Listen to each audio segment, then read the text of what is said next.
नमस्कार, मी पंढरनाथ ठोंबरे. राज्यात पुन्हा एकदा शरद पवार आणि अजित पवार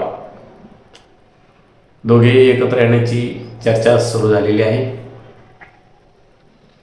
काही वर्षापूर्वीच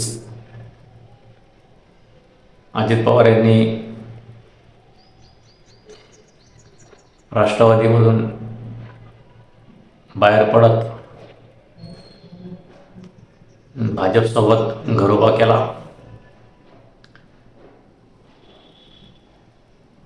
यानंतर त्यांनी मुख्य राष्ट्रवादीचे काही आमदार सोबत घेत उपमुख्यमंत्रीपद मिळवलं. त्यानंतर झालेल्या राजकारणात अजित पवार यांनी राष्ट्रवादी पक्षाचं नाव आणि पक्ष मिळवण्यातही यश मिळवलं. दरम्यानच्या काळात शरद पवार यांना तुतारी नावाचं चिन्ह मिळालं. त्यांनी त्यावरच लोकसभा निवडणूक लढवली. अजित पवार यांनी राष्ट्रवादी पक्षाच्या माध्यमातून घड्याळ चिन्हावर निवडणूक लढवली आणि यात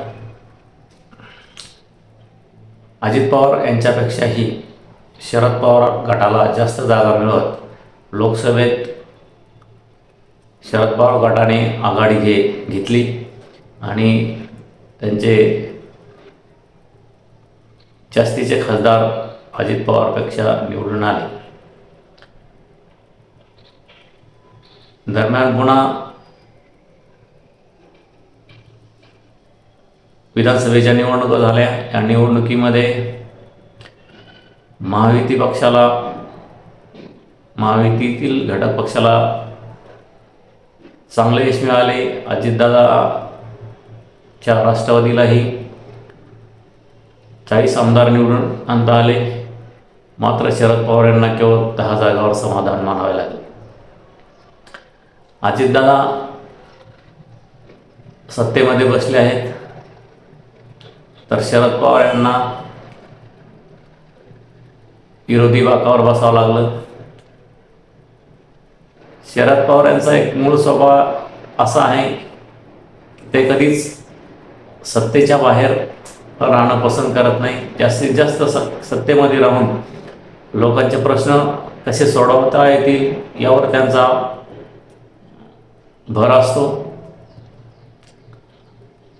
त्यामुळे त्यांनी जास्तीत जास्त सत्तेत राहणं आतापर्यंत पसंत केलं आहे. आता ते सध्या विरोधात असताना त्यांच्या पक्षातील काही आमदार खासदारांनी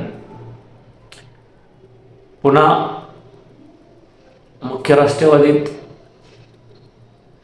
शरद पवार गट सामील करून अजित पवार आणि शरद पवार यांनी एकत्र यावं असे एक हालचाली सुरू केल्या आहेत.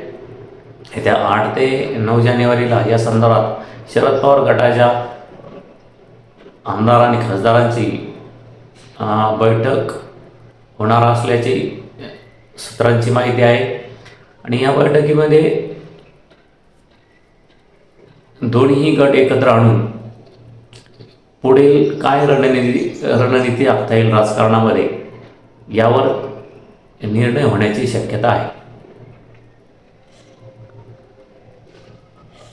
दरम्यान या संदर्भात अजितदादा यांच्या आई गेल्या 2 दिवसात नवीन वर्षानिमित्त पंढरपूर येथे विठ्ठलाच्या दर्शनासाठी गेल्या होत्या. त्यांनीही अजितदादाला पुढील वर्ष चांगलं जावं आणि त्यांच्या मनातील काय स्वप्न आहेत ते पूर्ण हो आणि अजित पवार आणि शरद पवार हे दोन्ही एकत्र येऊ असे साकडे त्यांनी विठ्ठलाकडे घातले आहे. त्यामुळे यामधून संकेत असे मिळतात की अजितदादा पवार यांचं स्वप्न आहे मुख्यमंत्री होण्याचं आणि शरद पवार सोबत आल्यास हे शक्य होऊ शकतं. पुढील 2-2.5 वर्षामध्ये तसं समीकरण जुळलं जाऊ शकतं. याकडे महाराष्ट्राचं लक्ष आहे. मात्र यामध्ये एकनाथ शिंदे यांची ही भूमिका महत्त्वाची राहील. आणि भाजपने जर एकनाथ शिंदे यांना जशी कमी आमदार असूनही मुख्यमंत्रीपदाची संधी दिली होती, तशी संधी अजितदादांना मिळू शकते का, याचीही चाचपणी होण्याची शक्यता आहे. दुसरीकडे लोकसभेमध्ये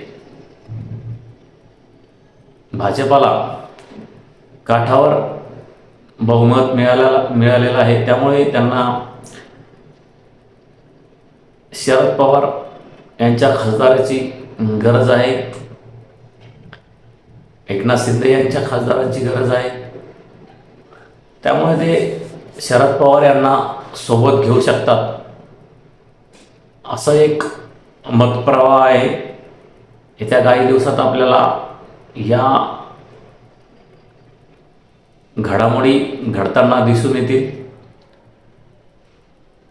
दरम्यान यातील काही